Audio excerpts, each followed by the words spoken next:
18,000 хүн өөрийн хүсэлтээр ажилласаа гарсан гэд ер нь бол яг уу бас тодорхой гүнзгийрүүлсэн одоо дүн шинжилгээ анализ хийх юм бол бас дарамтлж яагаад өөрийн хүсэлтээр ажиллаас чөлөөлөгдөх хүсэлтээ гаргаа гэж дарамт үзүүлсэн тохиолдол ч гэсэн байдаг л да. Тэгэхээр энэ агуулгаараа дотор нь бол бас яагаад өөрийнхөө хүсэлтээр ажилласаа чөлөөлөгдөх хүсэлт гаргаваа, чөлөөлөгдвөө гэдгийг ч гэсэн бас гүнзгийрүүлээд судалдаг бол уг нь бас сайн. Тэгээд энэ ч учраас ер нь төрийн албаны зөвлөлийг шүдгөө арслан гэж хэлсэн хүний хувьд шүдэн тэгвэл хэн байх юм бэ гэдэг ийм асуултыг бас энэ төрийн байгуулалтын байнгын хорооны гишүүд бас бодох хэрэгтэй байх. Улсын хурлын харьяа байгууллага юм болвол төрийн албаны зөвлөл бас сард нэг удаа одоо чуулганчин бас цөөн хэдэн хоног л одоо цөөн хэдэн сар л жилдээ 2 удаа л чуулж байгаа шүү дээ. Тэгэхээр энэ хугацаанд жилдээ ганцхан удаа уулзаж одоо тайлангаал одоо ярьдаг биш. Магадгүй сар тутамдаа нэг удаа яг тулгамдж байгаа асуудал байнгын хорооноос бас ямар чиглэл тогтоол гаргаж болох уу гэдэг агуулгаар нууг нь ажиллах юм бол энэ одоо хүндрэлүүдийг бас тодорхой хэмжээнд шүдтэй болгох ийм боломж гарах болов уу гэж миний зүгээс үзэж байна. За нэг ялангуяа энэ ажлын байрны дарамт болон ажлын байрны бэлгийн дарамтын асуудлыг төрийн байгуулалтын байнгын хороогоороо одоо таад мэдээлэл нь бэлэн байгаа болвол бас ойрын хугацаанд сонсоод түүнийг цаашлаад одоо бид нар одоо конвенцэд нэгдэгч асуудал байгаа. Энэ асуудлуудаа шуурхаа явуулах хэрэгцээ шаардлага байна уу да гэж харж байна. За төрийн албан хаагчдынхаа эрх ашгийг хамгаалж дуурах шаардлагатай байна гэж төрийн ганц төмөр даргач гэсэн хэллээ. Та нар чанга дуурах хэрэгтэй байна гэж.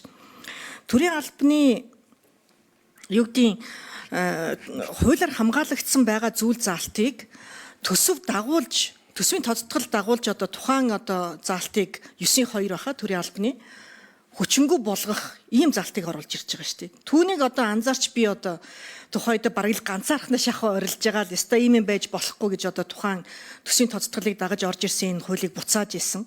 За төрийн албан хаагчдын тэтгэврт гарахад нэг удаа олгодог 36 сарын тэтгэмжийн 50% л одоо бас оруулж ирээл баталсан шүү дээ. Тэгэл тухайд нь бас эн чинь болохгүй шүү дээ гэж одоо л нөгөө стажинхээ орилж яагаад гэдэг шиг тэгээд одоо зандаа шатар дарга уг нь бол ихэлж одоо тэтгэвртээ гарч байгаа хүмүүсийг бүрэн дүүрэн өгнөө. Тэгээ одоо дараагийн хүмүүсийг одоо бас дараа нь одоо гараач гэж одоо хүсэлт гаргана гэжсэн чиг яг одоо бодит амьдрал дээр бол 50% нөгөөл 50% нөхгүй л явж байгаа. Ам ажил хоёр зурж байгаа байхгүй. Зүгээр сангийн сайд төсвөө яаж хэмнэх үү гээл сангийн яамны одоо хинэнч байдгийн гинт өглөө одоо сэрэл за ер нь докторийн нэмэгдлийг болъё.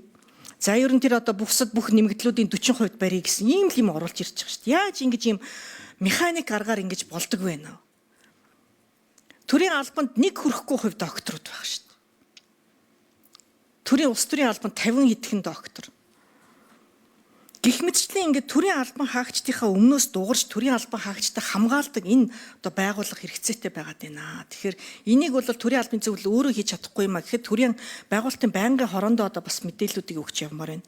За цалингийн одоо цалин хөлсний нэгдсэн бодлого ер нь засгийн газар дээр алдагдсан. Хин хүчтэй сайд нь тэр нь одоо юм а явуулдаг. Хин гудамжинд жагсаж чадна тэр нь цалингаа нэмүүлдэг. Цалин хөлсний бодлогыг тэгвэл бид нар яах ёстой юм бэ? Төрийн албаны зөвлөл бас энэ асуудлаа бидэнд танилцуулмаар байна. Ийм саналтай. За